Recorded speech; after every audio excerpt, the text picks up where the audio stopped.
Tenemos en la línea telefónica a Joaquín Hernández Galicia, se lo recordará La Quina. Don Joaquín Hernández Galicia, buenos días, gracias por tomar esta llamada. Muy buenos días. Cuéntenos, ¿cómo ve desde el punto de vista político esta decisión? Hay quien, y es lógico, desde ayer se están haciendo referencias acerca de que esto es similar al golpe que usted sufrió en enero de 1989 por parte del gobierno de Carlos Salinas de Gortari. Lo escuchaba yo a usted ayer en otra entrevista, dice que son dos casos completamente distintos, pero desde el punto de vista político, ¿cómo ve esta decisión del presidente Enrique Peña Nieto de lanzarse en contra de la maestra Elba Ester Gordillo? Me parece bastante bien de modernizar la educación que había caído en manos de algunos líderes muy diferentes a los que yo tuve en los maestros. Y gracias a los maestros que yo tuve en primero hasta quinto año, soy lo que soy. Ellos me fundaron a querer mi patria, a querer a mi ciudad, a ser un hombre limpio, pobre, pero siempre derecho. Y gracias a mis maestros que tuve de primero a quinto año en Ciudad Madero, Tamaulipas, llegué a ser lo que soy, fui un líder productivo de comida barata, casas baratas, fábricas nacionalistas, bancos mexicanos, nada de extranjeros, nada de privatización, seguir las costumbres y las leyes de Lázaro Cárdenas, un gran nacionalista mexicano, y llegué a ser lo que soy, lo que no le gustó a los empresarios extranjeros que querían apoderarse del país, como están actualmente extranjeros de las industrias mexicanas, y como nosotros damos la comida muy barata, 50% cada 3 meses y 25% permanentemente, trabajo a la gente, tiene buenas conquistas, buenos salarios, buenas prestaciones, llega a conseguir hasta el 42% del salario, la comida regalada, las casas muy baratas, hicimos más de 700,000 casas en todo el país, y más de 128 tiendas, más de 40 y tantas fábricas. No había crisis en el país, no había hambre en el país en mi época, y eso no le gustó a los norteamericanos, ni a los judíos, ni a los extranjeros que se han apoderado del comercio internacional para explotar a los pueblos, como estamos viendo ahorita el país. Una crisis tremenda, muchos impuestos, demasiados partidos, demasiados de líderes, demasiadas conveniencias, y ya es tiempo de que el presidente Joaquín, empiece por la honradez. Don Joaquín, cuando usted lo detuvieron, no tenían orden de aprehensión, tengo entendido. ¿De qué lo acusaron en particular? Me acusaron de haber matado a un individuo y de contrabando de armas.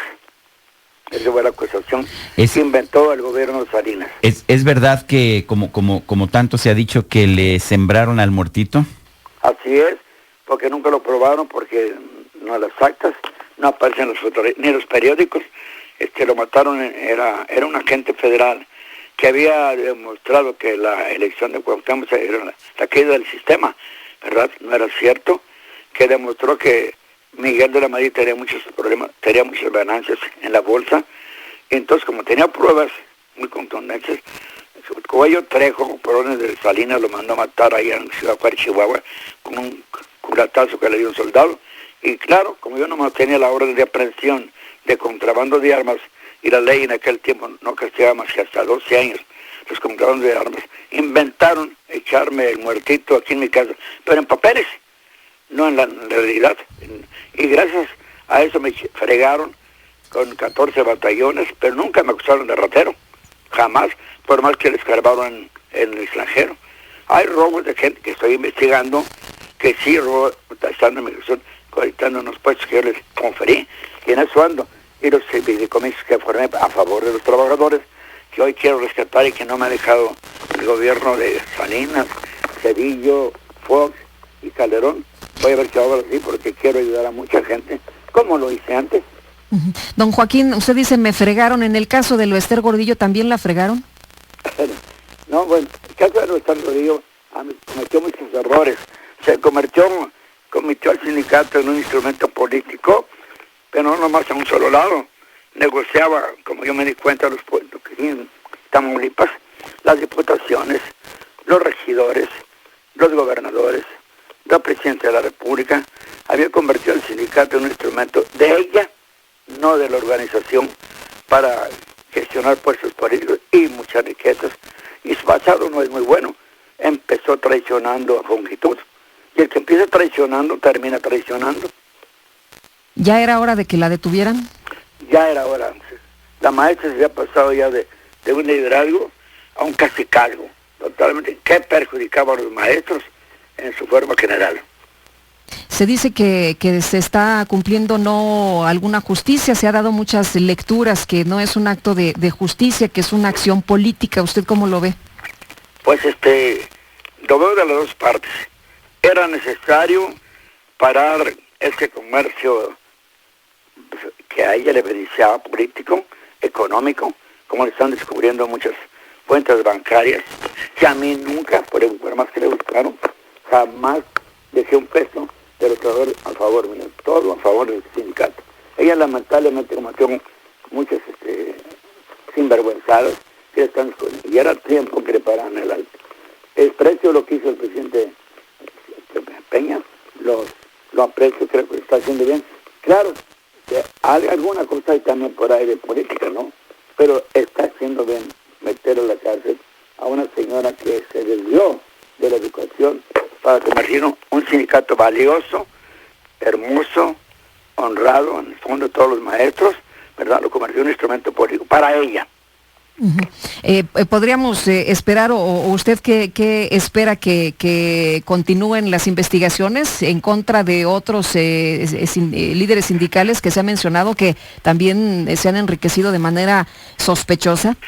No me parece sospechosa, de manera bochorrosa y cochina como el que tenemos actualmente, que impusieron cuando yo caigo a la cárcel por orden de Salinas para tener control del petróleo, del comercio, que yo tenía muchas tiendas, muchas fábricas, que daba la comida muy barata. No, era yo un obstáculo para el Tratado de Libre Comercio, para que entraran los judíos, los españoles, todos los extranjeros. Planeó eliminarme, inventándome el muerto congelado y las armas que me metió el ejército de aquella época, que fueron como unas 200 metralletas, para eliminarme de la fuerza política y económica que yo tenía a favor de la nación, no a favor de Joaquín Hernández Galicia, que fue el error de la maestra. Agarró el poder de los maestros para beneficiarse a ella. Así que ese es el caso justificado. Tiene razón de volver a empezar a hacer una limpia general, no nomás la maestra, el que tenemos en Petróleo, la tal que yo le digo, la ramera de San, que era portero aquí en mi casa cuando vino a ayudarme, y yo lo dejé de planta. Fue el más traidor y cochino de los líderes, que como si merece estar en el fondo del mar, en el fondo de la tierra, porque negociar las plantas, bueno, hasta los exámenes médicos cobran, los permisos los cobran, los préstamos los cobran, y todo va a dar la cuenta de él. Trae un yate de que vale $100 millones ahí en Cancún, ahí está anclado, tiene todos los barcos están en nombre de su compañía, negocia el 50% del petróleo que indebidamente da el gobierno a los extranjeros o contratistas por trabajar, les regalan el 50%, el oro negro no se regala, se vende, como se vendió en mi época, como se vendió en la época de Lázaro Cárdenas, aunque lo manejaban los extranjeros. Entonces, hay muchas cosas muy claras para derrocar a este líder sinvergüenza, criminal, asesino, homosexual, y me parece que ahí debe estar ahí enfocado más principalmente el problema del gobierno, porque ese es una bestia. Oiga, don Joaquín, pero Carlos Romero de Champs, el actual secretario general, que fue colocado en esa posición cuando usted fue detenido en 1989, sí tiene el yate, tiene avión privado, tiene mucho dinero, pero también es senador por el PRI. ¿Significa esto que no a todo el mundo le va a ir tan mal? ¿No a todos los líderes sindicales se les va a exigir lo mismo? Claro, bueno, para mi juicio fue una tolerancia, porque todavía hay cierta influencia de Salinas en el partido. Mucha de esa gente, que actualmente está como Gamboa, fue gente de Miguel de la Madrid y de Salinas. Beltrones fue gente también de Salinas. Paco Rojas, que está también ahí de diputado, gente de Salinas. Hay mucha infiltración de ese importante político en el gobierno, por lo tanto se ayudan mutuamente, y claro, le pagan los servicios, eso de su traición, a como yo le digo, bueno, ya está, ¿sabes? En un apodo, ¿verdad? La ramera de Cham. Entonces, hay muchas cosas malas en el PRI, como también hay muchas cosas buenas en él. Hay buenos priistas. Yo conozco a Enrique Cárdenas de Tamaulipas, un buen priista. Martínez Manotú, un buen priista. Don Salomón González Blanco, un buen priista. López Mateos, un gran priista. También Chavarría, un gran priista. López Portillo, con todos sus errores, cuando dijo que defendía el peso como un perro, fue un buen priista. Después su error fue haber dicho, si no hubiera dicho, voy a defender el peso como león, lo aplauden, y lloró. Fue un error de él, pero para mí, estoy muy agradecido porque me llegó el puente Tampico, me dio los diques, me aumentó la flota petrolera, me dio la canasta regalada, me dio las 40 horas. Entonces, dentro del PRI también hay gente buena como gente mala. Joaquín Hernández Galicia, gracias por tomar nuestra llamada. Muchas gracias a usted también por haberme tomado en cuenta. Gracias. Es La Quina, usted lo recordará, fue el líder del sindicato petrolero. Él ejercía el poder sin estar necesariamente en la Secretaría General, estuvo en la Secretaría General, si no mal recuerdo, un par de veces, y se quedó como secretario de Acción Social, pero realmente él controlaba el partido, y tiene razón, le buscaron enriquecimiento ilícito por todos lados, no se lo pudieron encontrar. En cambio, Salvador Barragán, quien era secretario general del sindicato, y era un hombre de La Quina, quien fue detenido también el mismo día, él sí tenía pues una enorme cantidad de dinero. A él se le recuerda mucho por que le gustaba ir a Las Vegas